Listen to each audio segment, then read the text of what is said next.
Hi ladies, welcome to Pathways to Fertility, a YouTube station dedicated to the women who are on the journey to conceive, especially the women who are on the hardcore journey to improve their egg quality and their overall well-being to conceive the baby of their dreams.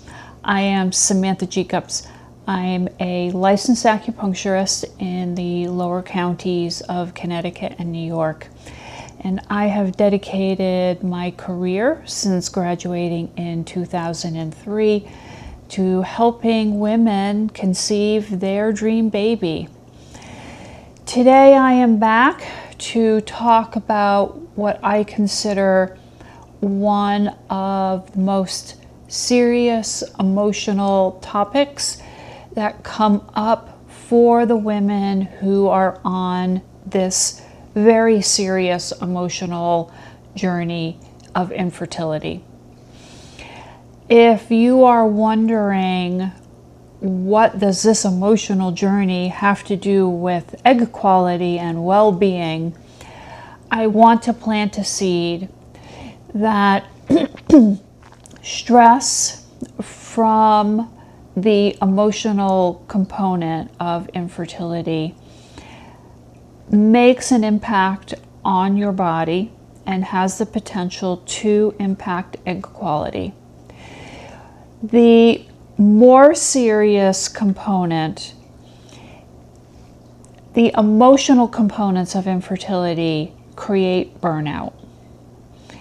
And if you are on this journey and needing time to conceive this dream baby, to be able to stay on the journey as long as you can for this baby to manifest, moderating some of these very difficult emotional components become incredibly important.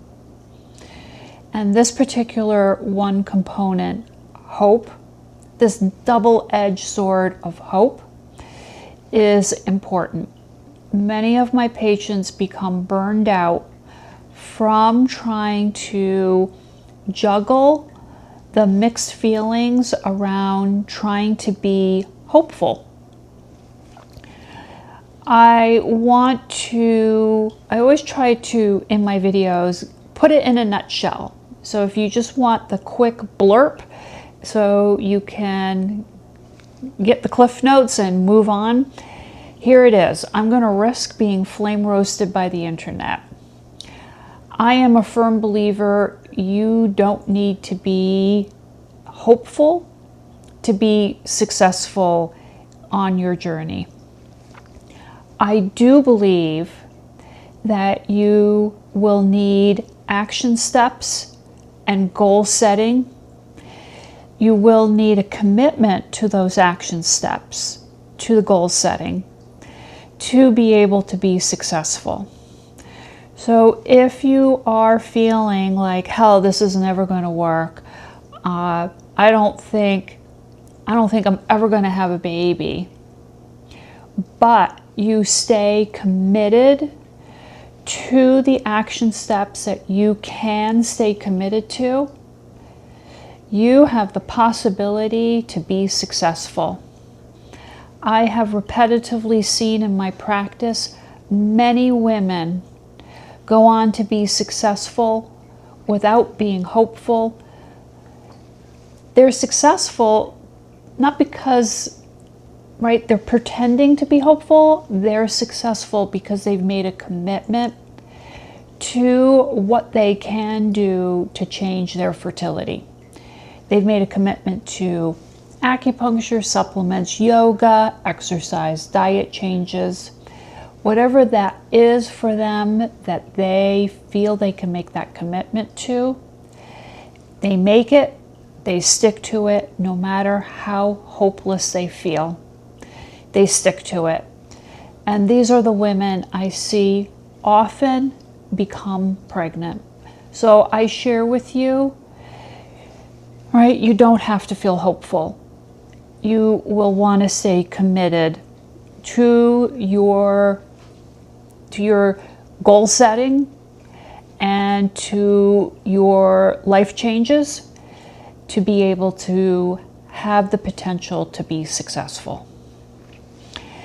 Now, moving on to this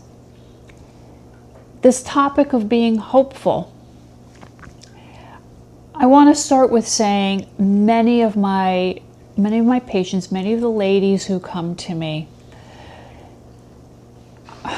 they can remember what hope felt like at the beginning of the journey, and I'm sure you can too, right? You start having sex and hope is abundant. It's full and it's robust and it's warm and it's comforting and it's grounding. When you get your period, it's okay. You know that next month has the total potential to be the month everything is going to happen. No concerns, no worries. This is going to be the month it happens. When you get your next period, maybe it's sort of like, oh, I'm bummed, but that's okay. I'm hopeful. This is going to be okay. And you can brush it off. You can brush off the feeling that, darn, this didn't work. And you can move on and everything's going to be okay. And so many of my patients can remember how easy it was to access, how full it felt, how it feels like a big warm fuzzy blanket. And it was there for them, and they could easily grab that blanket and wrap themselves in it. Then, as time starts to pass, you're not getting pregnant. Things start to shift and change. And I'm sure you can remember, my patients certainly remember, there comes a moment where everything starts to shift. There's a moment where the reality that there's something off here. Hope starts to take a different feel. It starts to have a different context. It feels less warm. It starts to have a little bit of a bite to it. It feels a little cold. And in fact, you can start feeling your emotions getting tugged in different directions. So you're hopeful, like, I'm hopeful. This is maybe next month will be the month. But now you're starting to realize, like, oh my God, like, damn, it's been a while and this is not working. And why is this not working? And is there something wrong with me? And if there's really something wrong with me, then this is maybe never going to work. Starts to have a very different context. Many of my patients start to feel unsettled.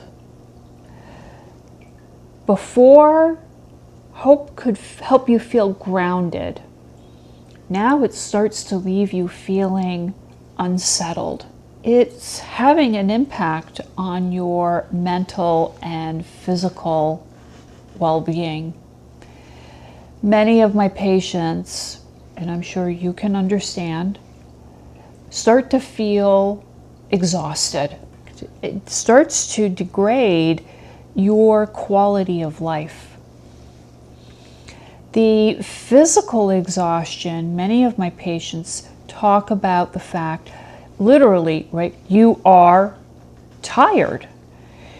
You're wanting to sleep a little more. You may feel like your chest is heavy or tight. You may have palpitations, headaches, shoulder and neck tension, headaches. You may have digestive problems. You may start to crave a lot of sugar or carbohydrates. You may notice weight gain. the mental exhaustion, things that you may have found joy in, like reading a book, studying a language, watching certain TV programs, now feel like a challenge, don't provide joy. The things that provided for you in your life in a lot of different ways now are not. The hope that provided this comfort is now providing discomfort, and it's making an impact on the other parts of your life. One of my patients said to me, she calls it her yo-yo ride. This particular patient has been doing multiple IVF cycles. She is banking a series of embryos for a potential future embryo transfer. And it's been a hard ride. Her egg quality and her husband's sperm quality are not the best. And we have been working together for a while. She talks about the fact that she said to me, it's like the yo-yo she had when she was a kid. At the beginning of every IVF cycle, she feels the yo-yo in her hand, and the yo-yo represents the hope. And there's this excitement, there's this hope. We're starting this new cycle. This could be the cycle. This could be the one that I get enough embryos that I don't have to do any more IVF cycles. This could be it. This could be the IVF cycle that I get the 2 embryos that I need, and I can move on to doing an embryo transfer. So she feels hopeful. She's like, I'm so connected to this hope. I can feel it. I can feel overwhelming feeling of excitement. She's like, I can feel the comfort. I feel grounded in it. And then, taking the drugs, right, ladies? I think you can understand when you start taking all those hormones, it mucks so badly with your emotions. And it emphasizes the emotional roller coaster of everything. Never mind hope. It just mucks with everything. So if your weak spot is your hope, and you're feeling the other side of hope, which is disappointment, the hormones just like bring out the worst part of it. So she starts taking the hormones, and then the monitoring starts. And she's like, I can just feel the yo-yo leaving my hand, and I can feel the hope dissipating. And as the yo-yo is disappearing from my hand, I can feel my hope disappearing as well. And she's like, then in my mind, I can hear myself saying, this is never going to work. It's going to be another failure. My eggs are rotten and bad. Everything I've done is never going to work. I've failed my family so many times. I'm probably going to fail them again. I feel so bad for my husband. I don't know why he loves me. I can't give him a family. She starts to tell herself all these messages. And she's like, I know I shouldn't be saying these things to myself, but I can't stop it. And she's like, it feels like if the yo-yo is hope, right? The yo-yo is so far away. And she's like, I can feel the string that the yo-yo is on. I can feel the tension, right? The string is around my finger. And that tension reminds me how far away hope is. And it makes it even worse It's like it enhances the negative emotions. She then feels, as she moves towards retrieval, she said to me, I can feel the yo-yo coming back. And when I go in for retrieval and they tell me, you know, we got the eggs, she's like, I can feel the yo-yo back in my hand and I'm hopeful again. And there's a sigh of relief, like, okay, I did this, we got the eggs. And then she's like, of course, the next step is the fertilization and the day 5 weight and obviously the genetic testing. And she's like, and then it starts all over again with the yo-yo leaving. You can totally understand. It's so exhausting. Every mile marker within IVF has such big, huge ramifications.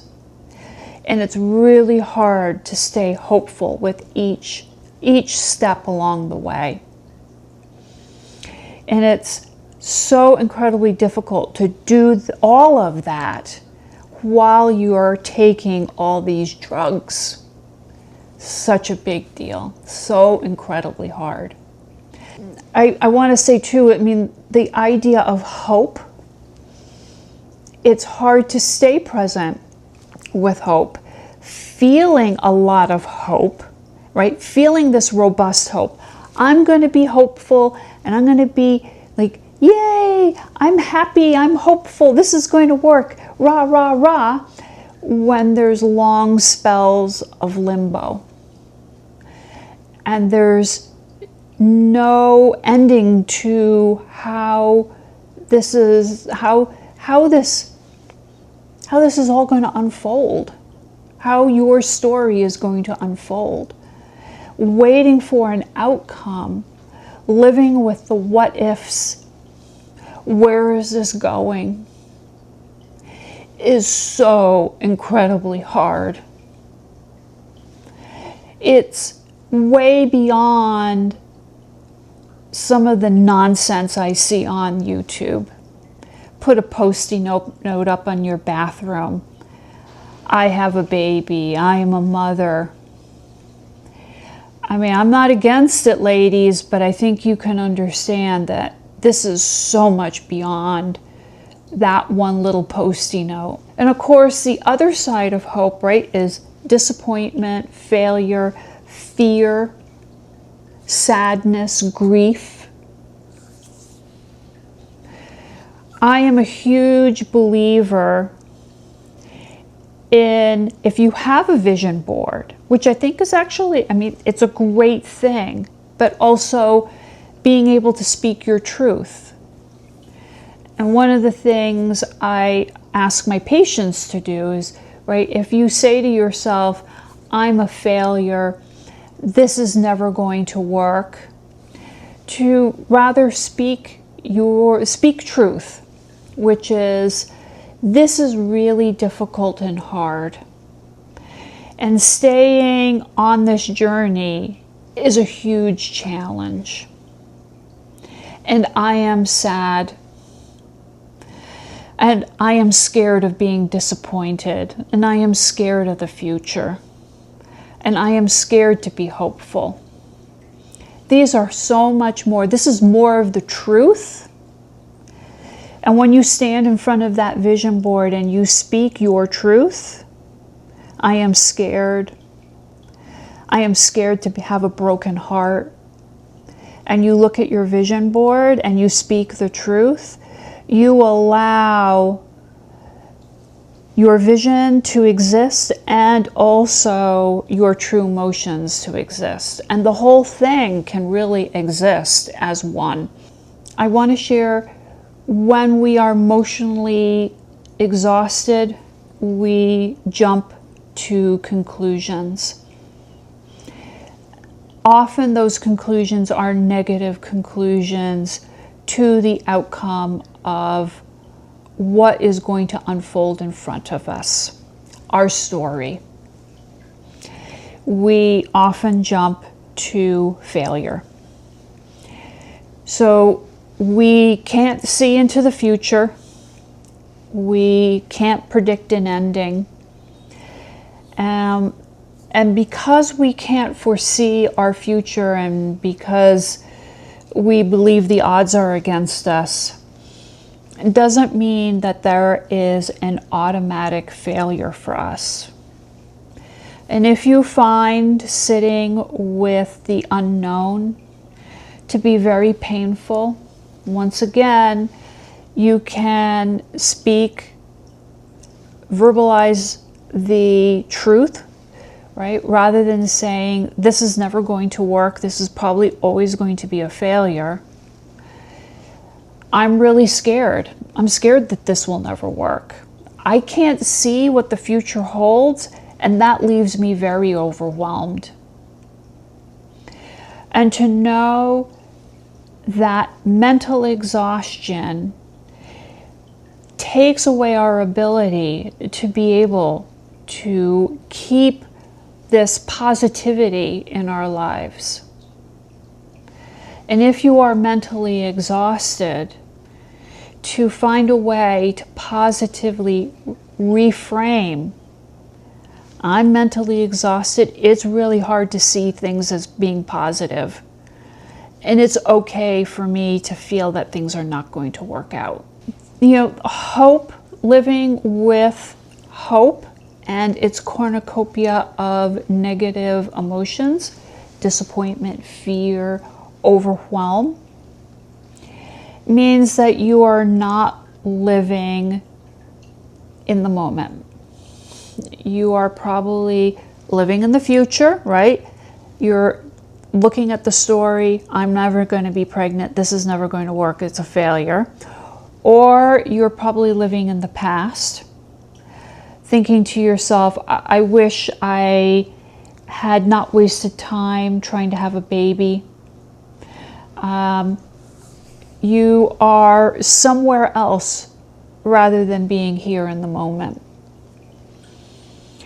And when you come here and you are in this moment, you can find relief from being in pain. And being here in the moment is a place of surrender.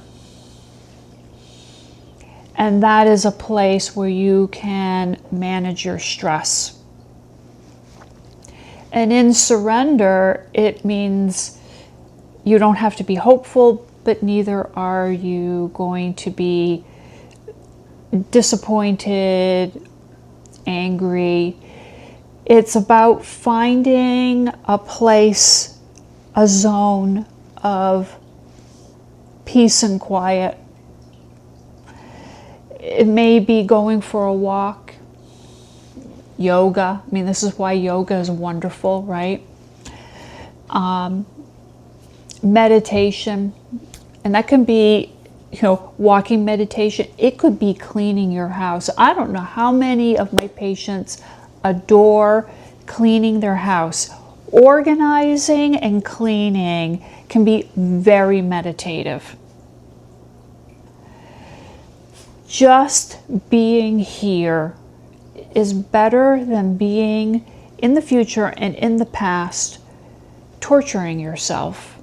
Hope and the cornucopia of negative emotions that come with it when we are facing into huge life crisis, health crisis. It's something that's not taught to us. It's something we know. I think it's something we normally learn in small chunks. And when we get to a certain age, we've learned enough.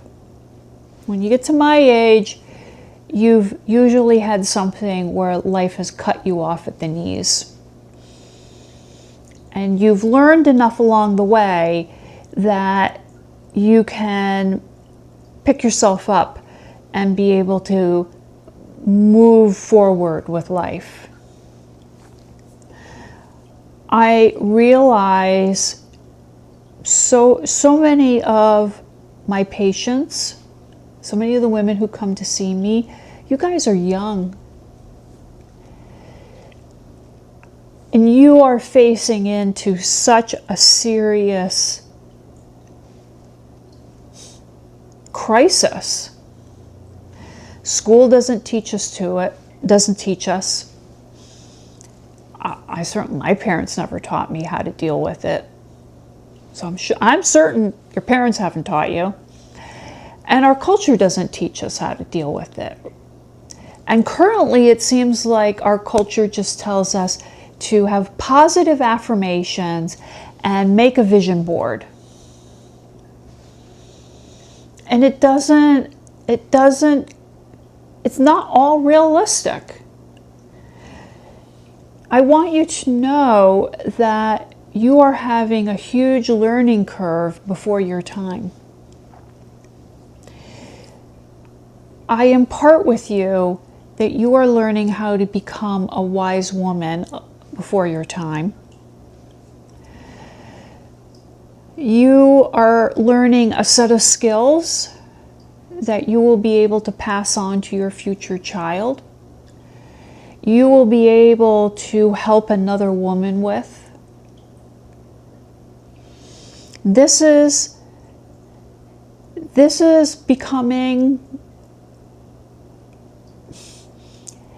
what becoming a wise woman is. This is the difference between being a princess and a queen. The queen steps into her role with grace and dignity. And this is part of the learning curve. And I see many of my women who come to me, they learn so much along the way, and they become such beautiful queens in the process, wise women. And I think you will as well in this process. You will only become better parents. So ladies, that is my video on hope. Leave any comments, please. How are you coping with this cornucopia of messy hope? What do you think? What's your feedback? Are there any other emotional topics that you would like me to cover? Please like and subscribe. I am a firm believer that these are topics not being talked about in the world on infertility, and we need to talk about them. We need to put more leverage out there for us. And if you are looking for an acupuncturist or a fertility coach, please reach out to me. I would love to help you. And until our next video, I wish you the best. Thank you.